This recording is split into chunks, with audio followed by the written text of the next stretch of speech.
Hello, I'm the StoryMonster, and this story is called At the Bottom of My Bucket. At the bottom of my bucket lives a bumblebee called Bob. He's a busy little bee who has a most unusual job.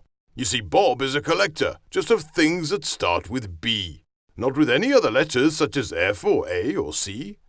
In my bucket at the moment, there's a biscuit and a ball. There's a banjo and a bicycle. But even that's not all. There's a book, a badge, a big baboon, some buttons off a coat, a banana and a bubble, and an angry billy goat. There's a baseball bat, a bathing cap, a bunny and a box, and a pair of smelly welly boots, a beetle up on blocks. There's a badger eating beetroot, and a big bad-tempered bull. You'd think by now with all these things my bucket would be full, but there's a bedbug playing billiards with a buffalo in braces, and a boat festooned with barnacles, a bullfrog pulling faces. There's a bandicoot in a boiler suit, a buttercup, a bear. There's a brush for brushing teeth, and there's a brush for brushing hair. There's some bacon in a basin with some bamboo and a bell. There's a bowl of Brussels sprouts, which might explain the nasty smell. There's a bottle full of berries and a budgie in a bed. There's a bulldog spreading butter on a slice of tasty bread.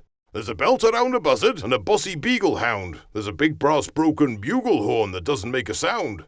There's some bric-a-brac and a brown backpack balanced on a broom. My bucket should be full by now, but still Bob finds the room for a bendy Bengal tiger with a bison on a blanket. There's a bird cage and a bulldozer, a pretty beaded bracelet. There's a bathtub on a beach towel and a bonnet for a lady. There's a bridge across a babbling brook, some booties for a baby. There's a ballet dancing beaver and some baked beans in a tin, and a battered baked potato that's been thrown into a bin. Some binoculars, a blue balloon, a bench on which to sit. So many things in one small bucket. How do they all fit? It's very simple magic. Bob B buzzed, and then he frowned.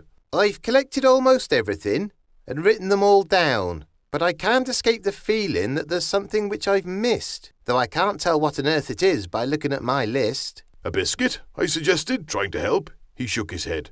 No, there's one right there between the badger and the bed. The thing I can't remember is much bigger than a horse. It's grey and has a trunk. Why, it's an elephant, of course. But, I said and scratched my head, that doesn't start with B. Elephant, I'm fairly certain, tends to start with E. Bob B buzzed and frowned again. Does it now? He said. There's only one thing for it. I'll find E things now instead. But what about the B things, Bob? You can't just leave them here. Don't worry, said Bob. I'll do my job. You have no need to fear. I'll gladly take the B things back the day after tomorrow. In the meantime, do you have another bucket I can borrow?